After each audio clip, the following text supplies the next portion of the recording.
pilhasse 5 ou 6 nesse jogo. Até que Supernatural. um lance mudou Supernatural. toda a história da partida. Não deveria, mas mudou. A expulsão do lateral Mike, já no encerramento do primeiro tempo. Eu confesso pra você que mesmo com o Grêmio ficando com um a menos, não imaginei tanta dificuldade. Porque, os times estão acostumados, né? Você perde um jogador, era um lateral. Então o Renato poderia fazer uma alteração, ele teve que fazer por algumas questões físicas, né, ao longo do jogo, né, o PP sentiu, entrou do Queiroz, o Vila Sante acabou saindo, mas aí conseguiu tomar um corte na boca, voltou pro jogo mordendo um algodão, um papel, sei lá o que, para parar de sangrar. O Grêmio teve outras substituições necessárias, o próprio Gustavo Nunes, que eu já vou falar sobre ele. Mas assim, eu não imaginei que o Grêmio fosse sofrer dessa forma, porque, cara, eu fico me colocando na pele do Argel Fuchs, que é um cara que sabe motivar os seus elencos, né? Ele tem essa característica. O Argel teve um declínio na carreira, né? Ele chegou a treinar clubes de Série A, o próprio Inter, inclusive, ele é o campeão do último título que o Inter venceu em 2016. Mas ele realmente, o Caxias está na Série C, só que ele tem essa capacidade. Eu conheço o Argel e sei o quanto ele gosta de desafios. Ele foi pro intervalo, tomando 3 no lombo, depois de 2-1 em Caxias, e pensou, com um jogador a mais, cara, vamos jogar, vamos pra cima, vamos ver o que acontece. Cara, ele conseguiu motivar os caras a jogarem. E os caras do Caxias jogaram e dominaram o jogo no segundo tempo, e por pouco, o Grêmio não perde a sua classificação. Parece algo distante, mas não é, gente. Se o Caxias faz mais um gol, ele aí dependendo do tempo que acontecesse esse gol, o Caxias teria, sei lá, 5, 10, 15 minutos, não sei, para fazer mais um e levar para pênaltis. Bastava o Caxias fazer mais um gol, ele estaria a um gol da disputa de pênaltis. Parece distante, mas não é, gente. No futebol, isso acontece toda hora. Então, foi impressionante como o Grêmio sucumbiu depois da saída do Mike, e aí ficou muito atrás da linha da bola, meio que tentou administrar o resultado para esperar o tempo passar, ou não imaginava que o Caxias fosse jogar como jogou. O Caxias não entregou a classificação, simplesmente não se entregou no seguinte sentido, já era. Não, os caras foram para cima. O Argel fez algumas trocas, né? Tirou alguns meio-campistas, botou mais atacantes, ficou mais com a bola, foi para cima. E o Kaique estava numa noite péssima. O Kaique, que hoje é titular do gol do Grêmio, né? O Marquezinho foi sequer relacionado e ele falhou nos 2 gols. O primeiro ele deixa passar e no segundo ele rebate pro meio da área. Então assim, o Grêmio falhou demais, o Grêmio recuou demais, mas é claro que teve um jogador a menos, mas precisava sofrer tanto com esse jogador a menos? Precisava. O grande lance é que, apesar disso, a arbitragem ainda cometeu um erro que poderia ter minimizado a situação. O Robinho dá uma entrada no Gustavo Nunes que foi perigosa. Cuidado aí. Não concordo com o Renato que isenta o Jean-Pierre, porque para mim é uma expulsão do campo, mais ainda do VAR, mas ela é do campo também, como foi a do Mike. O Mike foi corretamente expulso no campo, não precisava do VAR. Ele ergue demais a perna, usa uma força excessiva na disputa de bola, pronto, tá na rua, não tem conversa. O lance do Robinho no Gustavo Nunes, da mesma forma. Ele podia ter aplicado o vermelho, beleza, não aplicou, tem o VAR para isso. Mas eu não vou isentar o árbitro de campo. Se ele marcou a expulsão, se ele aplicou a expulsão pro Mike em campo, ele tinha que ter aplicado o vermelho pro Robinho em campo também. Ou não viu o lance, não viu o que aconteceu. E ali talvez as coisas se equilibrassem mais. Como ele mantém o Robinho em campo e ele mantém 11 contra 10, o Grêmio continuou sucumbindo àquela pressão avassaladora do Caxias na reta final. Se tivesse ali 10 contra 10, e até pelo esmorecimento do time, obviamente o Caxias ia dar uma baixada na bola. Não foi o que aconteceu. Então vejam como um erro de arbitragem e a expulsão do Mike, evidentemente, poderiam ter complicado um jogo que estava tranquilo. O Renato Gaúcho, depois, o porta-lupe para nós gaúchos, né, na entrevista coletiva pós-jogo, disse que o Mike foi multado em R$20 mil. Porque ele entende que o jogador ganha bem, tem toda a estrutura, mas não pode cometer um tipo de erro a ponto de quase custar uma classificação que estava tranquila, que é exatamente o que a gente está falando aqui.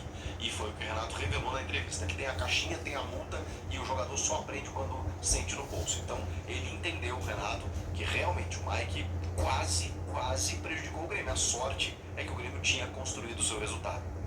3-0 no primeiro tempo. Não fosse isso, rapaziada, tinha complicado demais. Mas o fato é que o Grêmio construiu esses 3-0. E de que forma construiu esses 3-0?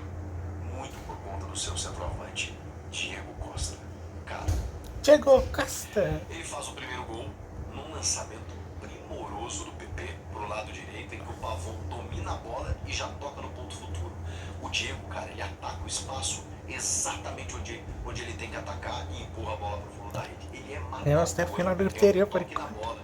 Veio a bola, pá, é caixa. E ali ele tinha 4 gols em 4 jogos com a camisa do Grêmio. Mas não satisfeito, ele faz mais. Agora eu não lembro se o da casquinha de cabeça foi o segundo gol, né? Porque aí o Caxias tá no ataque, o Mike dá uma rebatida buscando o Diego, me pareceu consciente. Ele tá marcado para fazer o pivô, ele dá um toque de cabeça consciente e serve o Gustavo Nunes com o campo aberto para correr. E aí o Gustavo corre, o Cristaldo vai numa velocidade que me impressionou. Toma a frente, o Gustavo Nunes dá um passe na medida pro Cristaldo, na frente do goleiro, ele desloca e faz o 2-0. E aí depois a gente teve a cereja do bolo, que foi um cruzamento da direita do João Pedro, que cruza muito bem, mas na medida pro Diego Costa, e qualquer jogador ali teria cabeceado a bola pro fundo da rede. Ele mata no peito uma bola que vem do alto, então é óbvio que ela bate e ela não morre, ela ainda se oferece. Quando ela se oferece, ela tira o Jean-Pierre da jogada, e aí ele tá na cara do goleiro, o goleiro até cai pra fazer defesa, e ele só tira do goleiro. Pá! 3-0, 2 gols, e o Diego Costa participando de todos eles. A gente tem centroavante. Eu preciso usar o Gauchão como parâmetro, porque nessa época o Zito Soares estava empilhando gols no Gauchão, e muita gente aqui em São Paulo, inclusive, me dizia: Gauchão, né, gente? O Soares está aposentado, quero ver no Brasileiro. E eu falava para essas pessoas, vocês esqueceram contra quem o Soares jogava a carreira dele inteira? Não é contra Palmeiras e Flamengo, é contra adversários muito melhores. Então é óbvio que eu vou imaginar que ele vai jogar bem também contra esses times. É claro que o Diego Costa, a gente já tem uma referência dele aqui no futebol brasileiro, e muita gente até menospreza o jogador por conta disso. Mas, cara, ele é campeão pelo Atlético Mineiro, e no Botafogo tinha o Tiquinho Soares iluminado, não tinha como ele jogar. E aí tem a questão de ambiente também.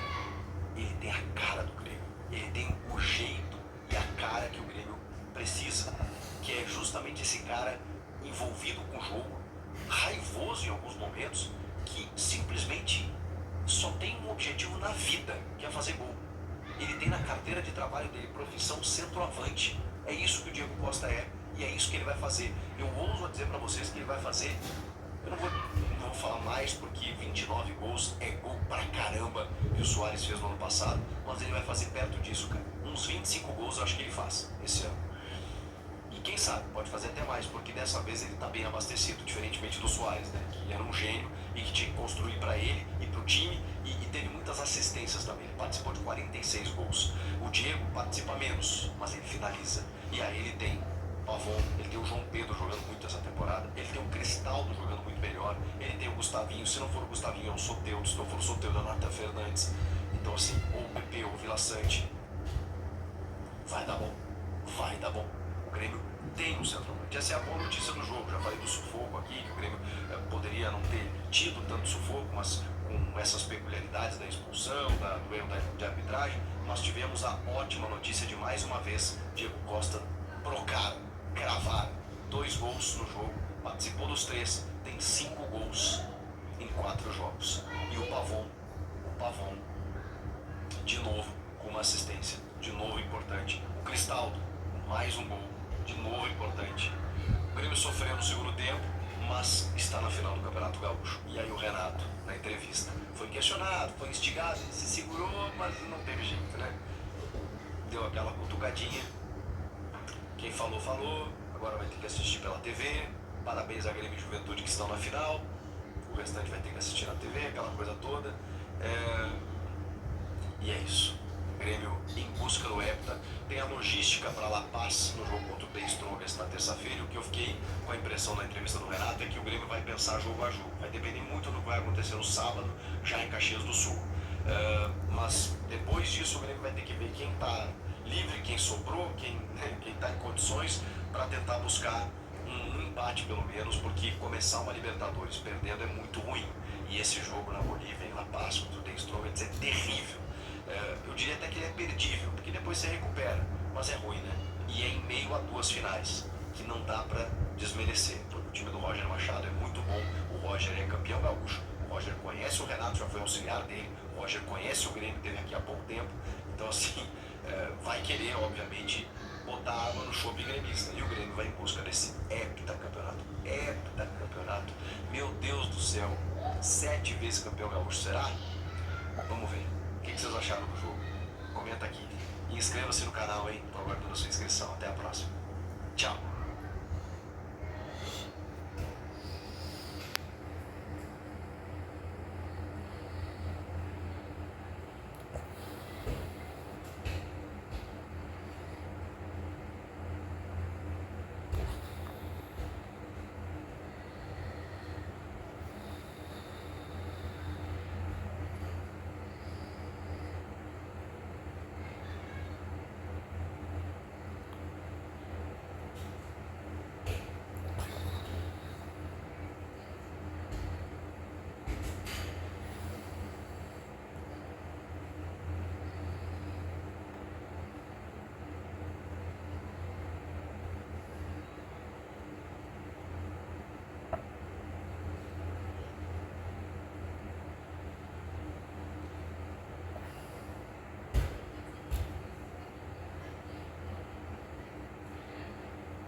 Lopes. Olha o Lopes na TV.